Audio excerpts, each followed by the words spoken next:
Assalamualaikum warahmatullahi wabarakatuh. Kali ini kita akan membahas tentang momentum dan impuls. Kompetensi dasar yang diharapkan dalam pembelajaran kali ini adalah peserta didik diharapkan bisa menerapkan konsep tentang momentum dan impuls serta hukum kekekalan momentum dalam kehidupan sehari-hari.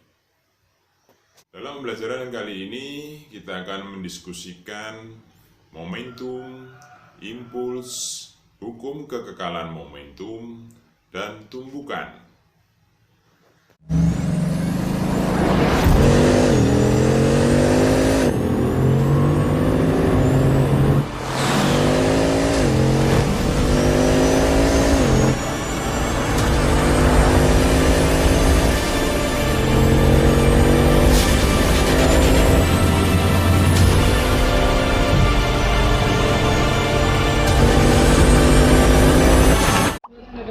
Momentum adalah suatu besaran fisika yang menunjukkan suatu massa yang bergerak dengan kecepatan tertentu.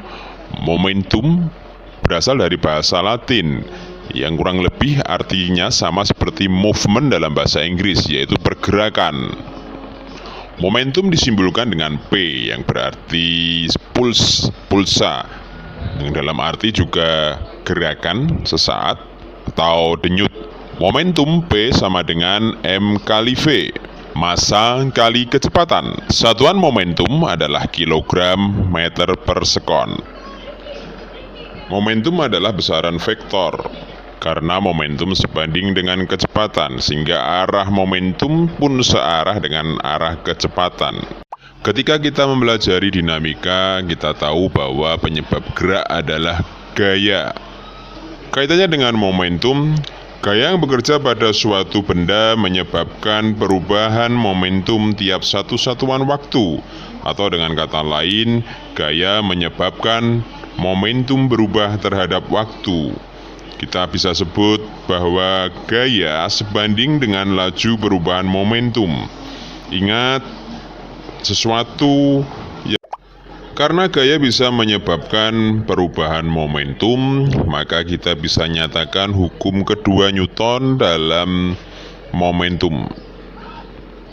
Dengan demikian kita bisa nyatakan hukum kedua Newton dalam momentum. Resultan gaya yang bekerja pada suatu benda sebanding dengan laju perubahan momentum. Laju perubahan momentum delta P per delta T. Maka kita bisa menyatakan sigma F sama dengan delta P per delta T.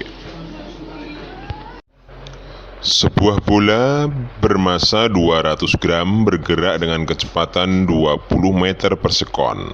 Tentukan berapa momentum bola.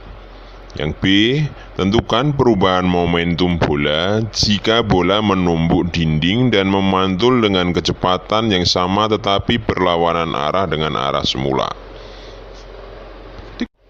Momentum dari bola 200 gram yang bergerak dengan kecepatan 20 meter per sekon, kita hitung.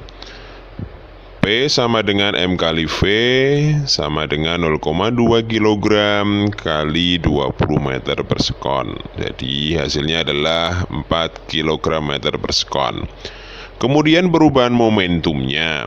Perubahan momentumnya karena arah kecepatan bola sebelum dan sesudah itu sama besar tapi berlawanan arah, maka kita gunakan tanda yang berbeda di antara kedua kecepatan itu, sehingga kita akan peroleh perubahan momentum delta P sama dengan MV aksen dikurangi MV awal, itu sama dengan MV bola dikurangi M kali min V bola, karena arahnya berlawanan, ingat.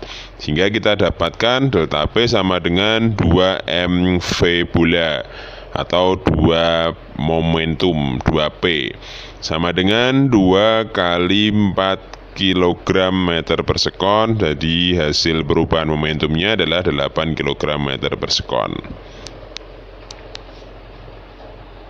Boleh Anda memberikan tanda yang berbeda seperti yang tampak dalam tulisan yang merah itu, tetapi ingat harus konsisten dalam beri tanda. Bola menumbuk dinding, kecepatan sebelum dan kecepatan sesudah besarnya sama. Meski besarnya sama tapi arahnya berlawanan. Bola menumbuk dinding, kecepatan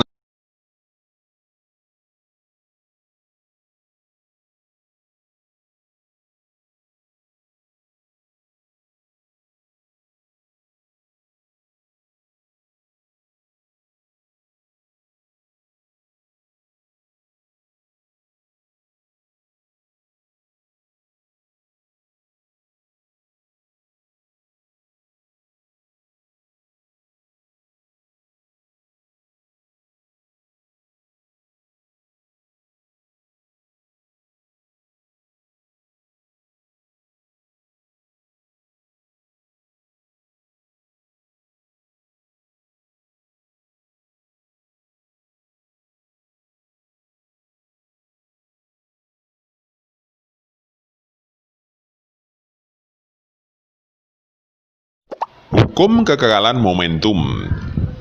Jumlah momentum dari suatu benda-benda yang bertumbukan selalu tetap atau selalu kekal. Jumlah momentum sebelum tumbukan sama dengan jumlah momentum sesudah tumbukan. Jenis tumbukan. 1.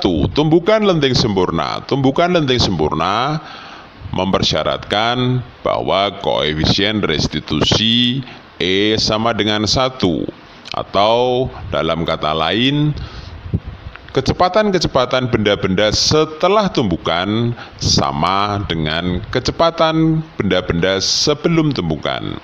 Ini sebetulnya tidak mungkin, karena pada dasarnya tidak ada tumbukan yang benar-benar lenting sempurna.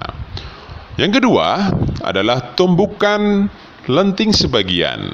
Ini mempersyaratkan bahwa koefisien restitusi E antara 0 dan 1. Sebagian besar tumbukan di alam semesta adalah tumbukan lenting sebagian, seperti bola pingpong, bola basket yang dijatuhkan, atau tumbukan antara bola-bola biliar lah contoh dari tumbukan lenting sebagian. Yang ketiga adalah tumbukan tidak lenting sama sekali. Inilah tumbukan yang menghasilkan dua benda yang bertumbukan ini saling menempel. Contoh misalkan tanah liat, atau dua benda yang bertumbukan kemudian menempel satu sama lain. Koefisien restitusi adalah perbandingan antara kecepatan sesudah tumbukan dan kecepatan sebelum tumbukan. E sama dengan min V1 aksen dikurangi V2 aksen per V1 min V2.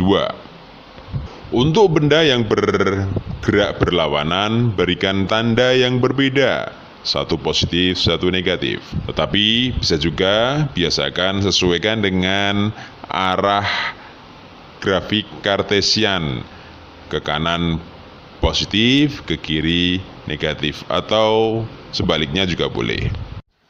Suatu meriam kuno diletakkan di atas sebuah kendaraan beroda seperti pada gambar. Berat kendaraan termasuk meriam 2000 kg. Kendaraan mula-mula diam. Setelah meriam ditembakkan, kendaraan mulai bergerak. Hitung kecepatan kendaraan akibat tolakan peluru. Kecepatan peluru 400 meter per sekon, massa peluru 3 kg. Berlaku hukum kekekalan momentum. Momentum awal sama dengan momentum akhir. Momentum kendaraan dan momentum peluru sama dengan momentum aksen kendaraan dan momentum peluru aksen. Awalnya 0, ya, 0 sama dengan P aksen kendaraan plus P aksen peluru. Jadinya kita dapatkan 0 sama dengan MK V aksen K plus MP V aksen P. Jadi kita peroleh V aksen P sama dengan min VP kali VP aksen bagi MK. Kita peroleh hasilnya 0,6 meter per sekon.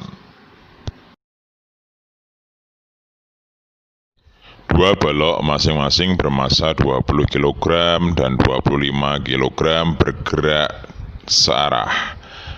Kecepatan balok pertama 8 meter per sekon, kecepatan balok kedua 4 meter per sekon. Jika pada akhirnya balok pertama menumbuk balok kedua, apa yang terjadi setelah tumpukan? Kita gunakan hukum kekekalan momentum. M1V1 plus M2V2 sama dengan M1V1 aksen plus M2V2 aksen. Masukkan angka-angkanya 20 kg kali 8 meter per sekon plus 25 kg kali 4 meter per sekon sama dengan M1V1 aksen plus M2V2 aksen. Yang sebelah ruas kiri kita total semuanya dapatnya 260. Sementara kita hilangkan dulu satuannya. Jadi 260 sama dengan masanya tetap 20 V1 aksen plus 25 kg V2 aksen. Ya, satuannya kita hilangkan dulu. Kita sederhanakan, semuanya dibagi 5, jadi 260 bagi 5, 52. Ya, di 52 sama dengan 4V1 aksen plus 5V2 aksen. Ini kita gunakan sebagai persamaan pertama. Jika tumbukan lenting sempurna, E sama dengan 1, koefisien restitusinya sama dengan 1. E sama dengan min V1 aksen min V2 aksen per V1 min V2.